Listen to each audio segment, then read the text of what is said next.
Who is the last defenseman in the NHL to win the Norris back-to-back? If you guessed Erik Karlsson, you're wrong. It was actually Nicklas Lidstrom, who won in 06, 07, and 08. Last season, Quinn Hughes wasn't just good, he was unstoppable.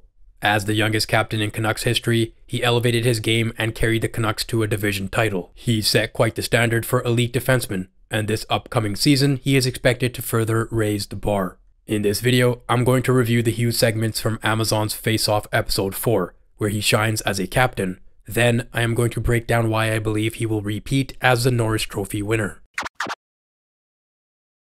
One of the things about this documentary is that you get to see a side of the players you're not used to. Before Hughes got the captaincy, he was seen as a quiet and reserved player, not known for his sense of humor. Early on in this episode, this young fan said that he follows the team when they're winning, to which Hughes responded, "So you're a hockey fan this year, and you weren't the last 4 years. It's good to see your captain be able to laugh off the bad years, because there were some dark times during the end of the Benning era." And then of course the whole Bruce fiasco. Later on, we get to see the view from Hughes' apartment and he can actually see the rink. Did we expect anything less from our captain? I bet his morning meditation involves staring out at the arena and visualizing himself lifting the cup, but I digress. I love how he's just one of the bros. He's got the dual monitor setup, which obviously he uses to watch hockey, but the rest of us degenerates use it on Sundays to track our 16-leg parlays. Back to Hughes. He went full health freak mode, taking care of his diet off the ice to be a better leader. I wonder what Nikita Zadorov has to say about this. He famously revealed that Nathan MacKinnon banned pop, which makes sense, but also wheat pasta. Yeah, the Colorado Avalanche, who I may remind you are grown men, were only allowed to eat chickpea pasta at the Avs facilities. Not to worry though, Quinn reveals that his leadership style is less dictatorial. He never tried to command respect by being loud. He never came in and said, "I am the captain now." That fits his personality, but also it's not the 1990s anymore. You can't really expect this new generation of players to respond to you by yelling and screaming. If you want them to run through a wall for you, you have to give them a voice and make them feel heard as well. Onto his bookshelf. Let's take a look at a few of these dandies. What stood out to me immediately was Dune. Is Quinn Hughes the Lisan El Gaib? Maybe he is the prophesized one, the one that will finally lead the Canucks to glory. Like Paul, Quinn is going to face setbacks, but these are the demands placed on leaders. After last season's heartbreaking loss to the Oilers, it's up to Hughes to set the standard required to go deep in the playoffs. I didn't take Hughes for a poetry enjoyer, but he's got a copy of Best American Poetry, which makes sense considering his skating is like poetry in motion. He also has a copy of Where Men Win Glory, the Pat Tillman story.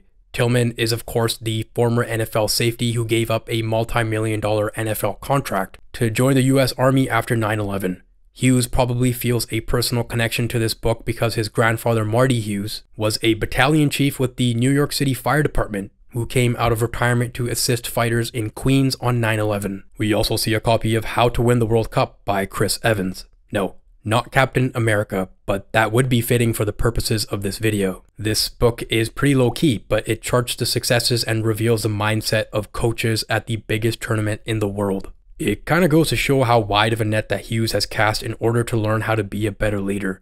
Tocchet said it himself, it's a learning thing. Throughout the year, we've let him figure that out. Remember, Hughes wasn't groomed to be the captain, it kind of just happened after the Horvat trade. It's good to see that he has taken it upon himself to become educated, to become the leader that this team needs. We see a copy of the Culture Code as well, and man, this team's culture was broken when the Bald Boy Coalition arrived originally. And to see now how the standard has been set by guys like Hughes and Miller really should have Canucks fans feeling optimistic about the future. You want to know Quinn's pregame warm-up secret? A phone call on the way to the rink with his father. What stood out to me was Hughes Sr. finishing with, "Make your teammates better." So we now know where Hughes gets his unselfish nature from. Last season he finished with 75 assists. Can he get that up to 1 assist per game this season? Pete Blackburn stated that Hughes is not your prototypical #1 D-man because he is a little undersized. But I would argue that is changing rapidly in the modern NHL. Other than Hughes, you've also got Adam Fox, a sub-6-foot Norris winner. And time will only tell if Lane Hutson becomes a #1 guy in Montreal.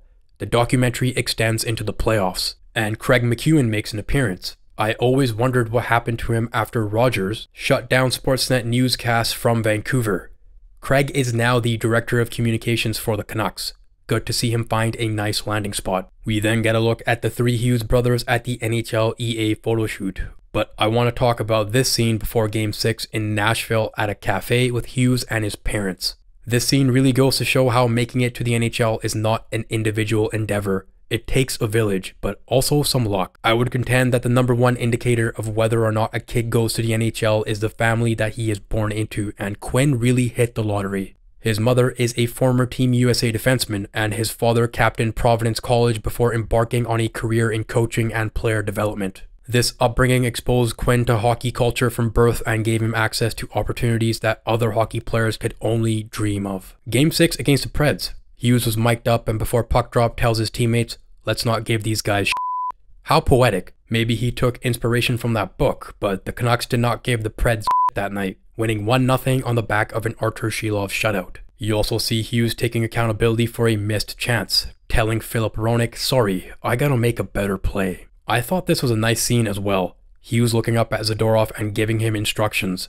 Damn, man, I'm going to miss Zadorov. Why did he have to go to Boston? In the Game 7 scene, Hughes shows off his on-ice leadership. When the Canucks were down 3-1 in the third, Hughes was the ice general that got them back within a goal. He played almost the entire period and picked up the assist on the Hronek slapper. Unfortunately, the Canucks weren't able to pull off a comeback, but the episode ends on a poignant note. Hughes states, "We made some huge steps and progress that we can build on." And as promised in the intro, let's take a look at a couple of things that Hughes can build on and why I believe he will repeat as the Norris winner. For one, he has added a slap shot to his repertoire. Last offseason, he spent all summer working on getting pucks through accurately and set a career high in goals with 17. Can he get to 20? 25? I certainly think so, and he showed off his new tool in the preseason finale against the Oilers, beating Stuart Skinner with a slap shot clean. He's never going to be Sammy Salo, but with modern stick technology and shooting techniques, I'm sure he can give goalies headaches with one-timers. Last season, the Canucks' power play was too cute at times, passing the puck around the perimeter looking for the perfect shot. I'd love to see Hughes just tee it up and the forwards crash the net for rebound opportunities. No mercy this year. There's also natural progression. Every year since his sophomore season, Hughes has gotten better and better. He's gone from 31 to 68 to 76 to 92 points. 100 is not out of the question next season, which would make him the 7th defenseman in NHL history to reach that mark. He is turning 25 this season, and I don't think he is even close to his prime. It's not just the points. Hughes improves every year in all situations. Previously, he was criticized for his size and defensive play, but he's taken major strides in his own zone. His gap control, ability to break up plays, and positioning have all drastically improved. Even though he doesn't play much on the penalty kill, he ranked first in expected goals against last season amongst Canucks defenders shorthanded. So if Tocchet decides to give him more PK time, he can really strengthen his case for another Norris. Hughes has the pole position. I think ultimately he is going to set the bar that guys like Cale Makar, Adam Fox, and Roman Josi will have to clear. If you guys enjoyed this video, don't forget to subscribe. I'm trying to hit 6,000 before the season opener, and I can do it with your help. Thank you.